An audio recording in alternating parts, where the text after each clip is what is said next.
and it will feature on this week's Talking Points. I've got, obviously, Josie, Tom and Dave to help me go through the following. And we're starting with, Dave, the new affordability code. And we're just hearing what Neil's had to say. I mean, I'm firmly of the opinion that affordability checks should be scrapped completely because it doesn't address the issue that is problem gambling properly. But yet we've ended up in this position and people seem to be headlong into it. We seem to be taking it as a win for racing, in inverted commas. People, it's a mixed reaction, but most people seem to be positive about the fact it wasn't at £100, it was gone to £5,000 a month, and at £5,000 a month it's time for interaction with the bookmakers in terms of contact with customers. At £25,000 over 12 months net deposit is the trigger for financial documents, and that level of scrutiny, a big portion of punters don't come into that pot. Now, the thing to bear in mind with this whole thing is that I've seen examples of the devastation that addiction and problem gambling can cause, and they need to find some policy somewhere that helps protect people as much as they can. Now, affordability checks, was that the way forward? It was clearly going to alienate an awful lot of people, do great damage to racing and racing's funding. This is a move, and I think Neil made the point, the people who fought hard against it, the people who signed the petition, the Racing Post very strong editorially, the BHA, people spoke out and got their feelings across. But I do think the point he made about the change of government, the fact that kicking a can down the road, this is implemented for 6 months. It's a 6 months trial. I mean, what's the latest a general election can be? Is it December? There is going to be an election soon. And unless the polls and the bookmakers are spectacularly wrong, there's like to be a change of government at the very least. It's what's going to happen from there on in. It's not. I don't think we're getting to the point where this issue is going ahead. There's a definitive answer on the issue. I don't know what the definitive answer is, but I think people have welcomed this code at least as being a step in the right direction for the recreational punter who isn't going to get impacted as they first thought they were going to do. Tom, do you have a view on whether or not racing should try to get rid, or there should be a movement to say, listen, affordability checks are not going to work. Why try and harm, or why get yourself involved in something that could harm the sport? Yeah, look, I think it's already done a lot of damage, and I sort of feel, as you guys are saying, that what they're suggesting they're going to do over the next 6 months, I don't think it's going to make any difference. I think we're in a position where we pushed probably a lot of people into the black market, and it's going to cause a lot of issues down the line. I think we either need to scrap it completely now, or we just sit around for the next 6 months and we might not know where we are when we get to the end of that. Scrap it completely would be, I think, the most sensible thing to do, if I'm entirely honest. OK, I'll move on and talk about a subject that I'm sure all of us will be in agreement on. It's absolutely devastating news that Shishkin passed away earlier, was put down earlier this week. Josie, I mean, what a star he has been, and he's been a big part of everyone's racing lives for the last few seasons. I think losing any horse is absolutely gutting, but a good horse like Shishkin and one of those freak things that shouldn't have happened. Yeah, I just feel for the team right now. It's very sad. Horses get cast, don't they? I'm not saying every day, but it's not a particularly nice thing to deal with. If one does get stuck, you have to get the ropes and haul them up. And if one gets cast in the middle of the night on their own, they're going to thrash around. So, it's very sad for the team. Tom, the outpouring of emotion on social media and on every type of platform you could think of for the team gave just an example or a little taster of how much he's actually affected people. Well, look, he's raced at the top level for 5 years and never had a bad time. He's been an amazing horse for the team, but also for racing. I think he's been able to compete competitively against the Irish and beat them on the times as well, and obviously Ascot and the Clarence House was his real pinnacle. But I just think he brought a lot of joy to a lot of people, and the way he went is just awful, and all for the team and obviously all for the owners and everything. So. But he will leave great memories for us, Dave, because he morphed from being a 2 mile supreme hurdler, novice hurdler, to a staying chaser. It was an incredible transformation, wasn't it? And as you know, that Clarence House chase with the Nürburgring will live long in the memory. I mean, that was the sort of class we've been deprived of in recent years. It was absolutely brilliant. But he had his quirks, he had his own way of doing things, particularly at the start in the later years of his career. But a wonderful horse, wonderful servant, and it was such sad news. Paddy Brennan obviously announced his retirement recently, leaving a gap at Fergal O'Brien's. Johnny Burke has taken that role. What's the thoughts behind that, Josie? And you know, from a fellow rider's point of view, when you're filling the shoes of someone like Paddy Brennan, as good as Johnny Burke is, no doubt, it's quite a challenge. It is, obviously, with any job. Obviously, Paddy, it's sad to see him retire, but for Johnny Burke, it was probably kind of the obvious choice.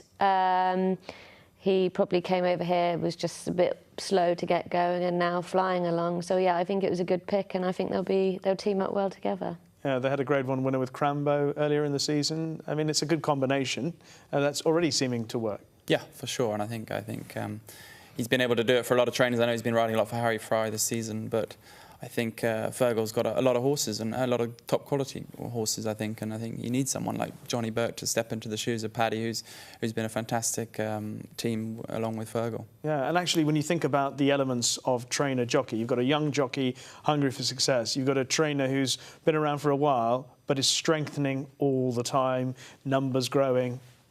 I think it's a great job and a great partnership, and it was the obvious fit at the point that Paddy retired. And I think the thing with the Fergal job is that you've got somebody who's going to provide you with the ammunition to ride loads of winners, but also loads of big winners. And year on year, the quality of the yard continues to improve. More graded horses, and they're so ambitious, aren't they? Fiercely ambitious to get to the top table. Look, for Johnny Burke, it's a wonderful opportunity. He's earned it by riding so well over the last few years for Harry Fry, for Fergal himself. It's a wonderful opportunity. I mean, of all the jobs, of all the boots to fill, Paddy Brennan would be quite low down on the list that you wanting to be doing, because he was such a pivotal part of that team, wasn't he? Such a central figure. He was a spokesman for the yard and a wonderful rider. But Johnny's going in there. It's a new era for him. It's a great time to be joining that yard, firmly on the up, and I think there's going to be some big days ahead. Am I right? But Paddy's going to still be part of the team, though? He's going to be part of the Fergal O'Brien setup, is that right? I think he is. I've not seen anything.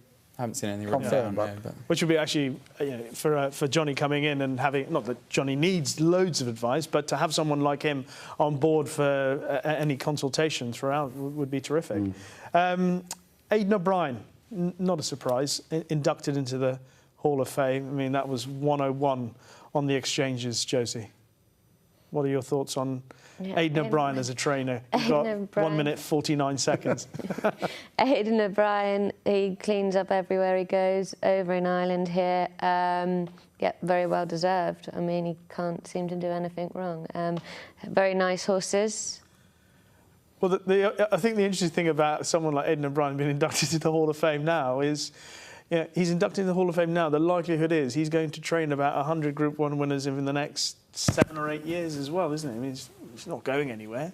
I mean, all he wants to do is train. So what happens when he does retire?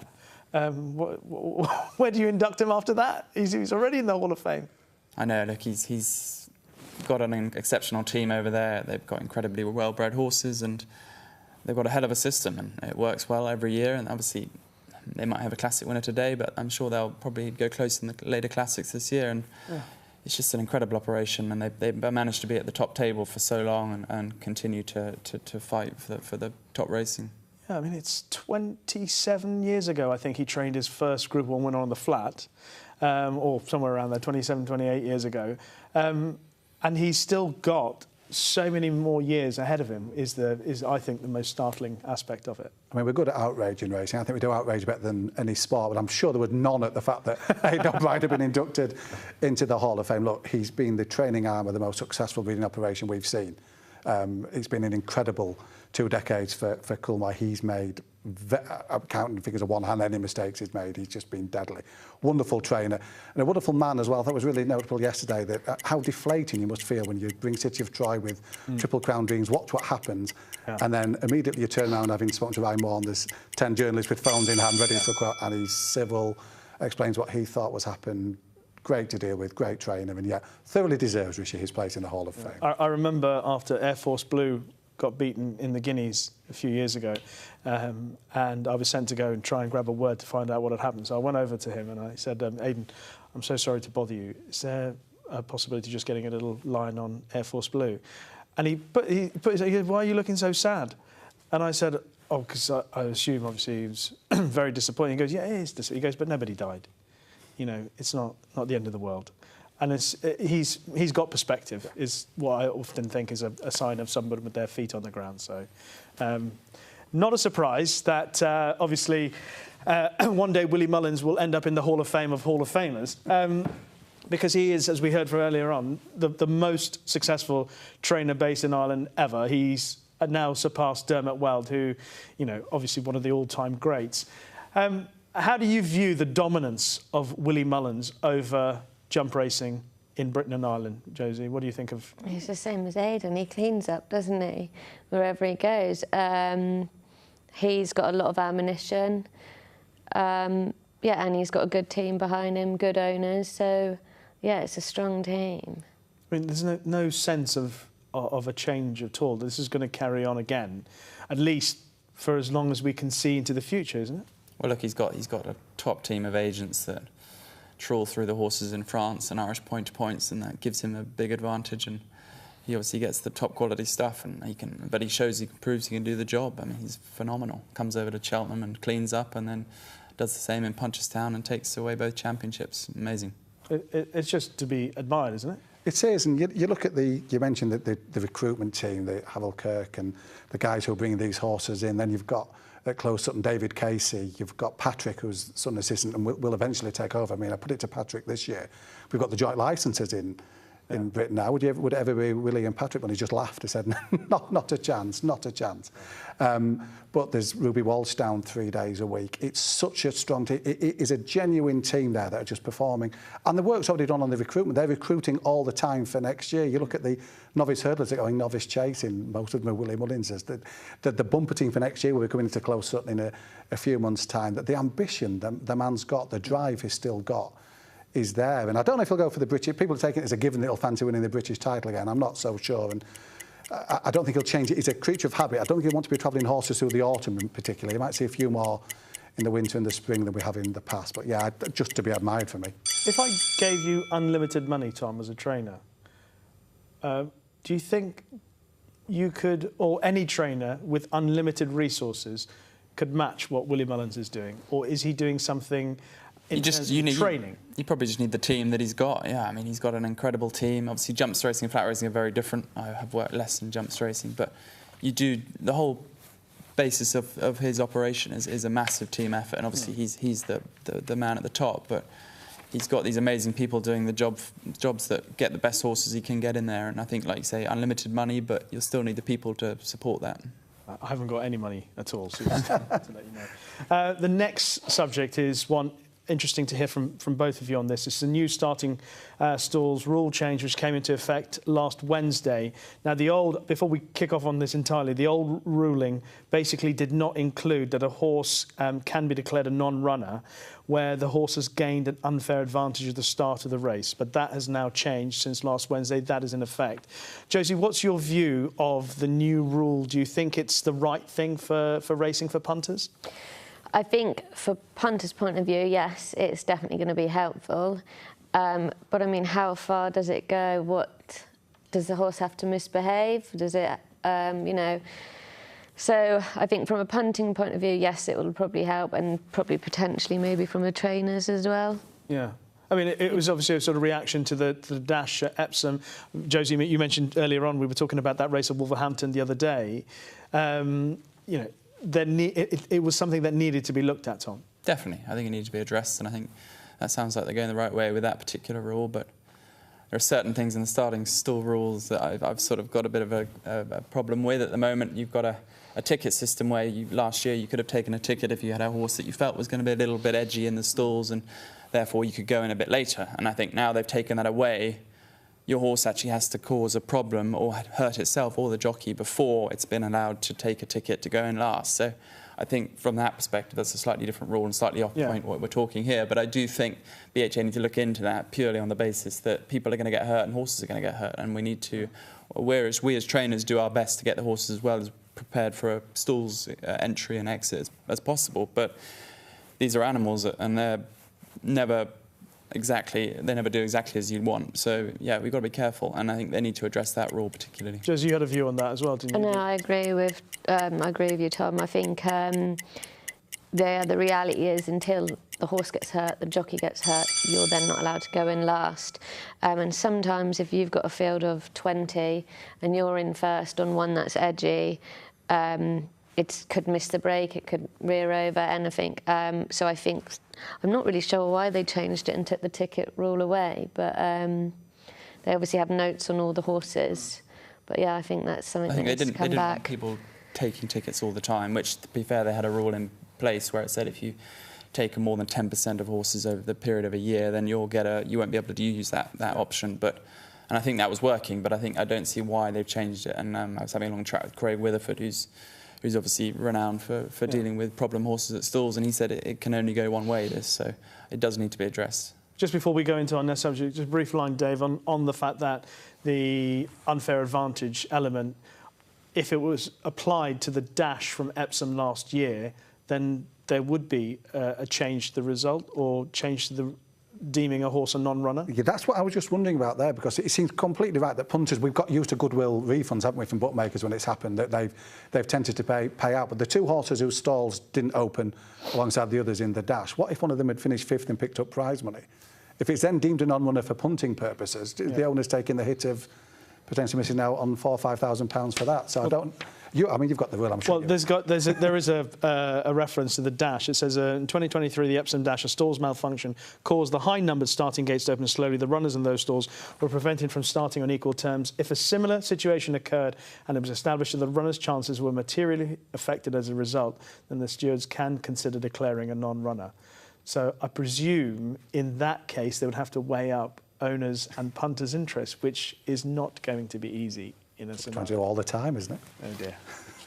Back to square one, aren't we? One more subject to talk about, and Josie, this is one I'm going to start with you on, obviously. Bryony Frost is heading to France. She's going to be riding for Isaac Souede and Simon Munir as their #1 rider, and she will be able to access the 2-kilogram claim in races, but not in the pattern races. What are your thoughts, first of all, on the opportunity for her?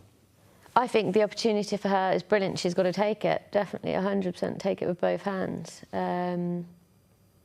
Whereas the claim's concerned, when it first came out, I was very against it. I do find it pretty sexist, touchy subject.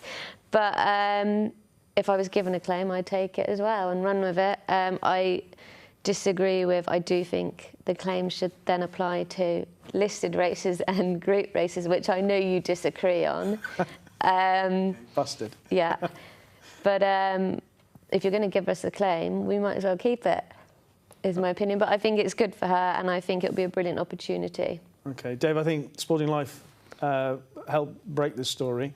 What do you think of the opportunity for Bryony, and what do you think of her having to go to France to get it? That's the sad part, isn't it? Because she's clearly not getting the support from owners and trainers over here to have a sustainable career at the sort of level that she wants, so she's gone to France. I think this is a potential game changer as well, in that Simon Munir's Isaac Souede, the double green team, numerically they'd be second only to JP McManus, I think, in terms of horses in training. They've got a big team of quality horses in France, big breeding operation. There's an awful lot of horses to ride in the big races. The initial plan was to go till October, I think, and split time. All of a sudden, you've got a full-time job here in France, riding for one of the biggest owners in France. That I don't think you'll be seeing much of Bryony Frost this side of the channel at all now, but now with this role, and potentially, I mean, Davil Jacobs coming back from injury soon, touch wood. Most of their big A-listers are with Willie Mullins at the minute, but there might be some domestic rides to be picked up too. I think this is a great opportunity for Bryony Frost, but I don't think we'll be seeing much of her riding in Britain for this season.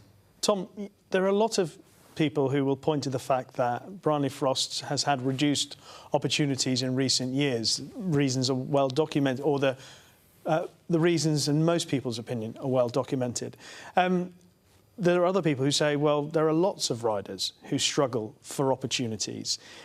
Is there any way of discerning from the outside? We don't really know the ins and outs. I think more on the jump side, you've probably got stable jockeys. I find that the jumps riders would rather be able to ride those horses in the mornings and get to know them schooling before they get to the track. Gives them an advantage as to know how to ride the horse and how they're going to jump and how they're going to go through the race. So you find that a lot more on the jumps. You've got these stable jockeys, and if you're not a stable jockey, you're hunting around for a limited pool of rides. And I think the opportunities in France are there, and the prize money is lucrative, and there are plenty of decent places to go and ride out in France. Okay, well, keep your ammo dry on that, Josie, because there's still a lot more to chat to you about. But that has been this week's Talking Points.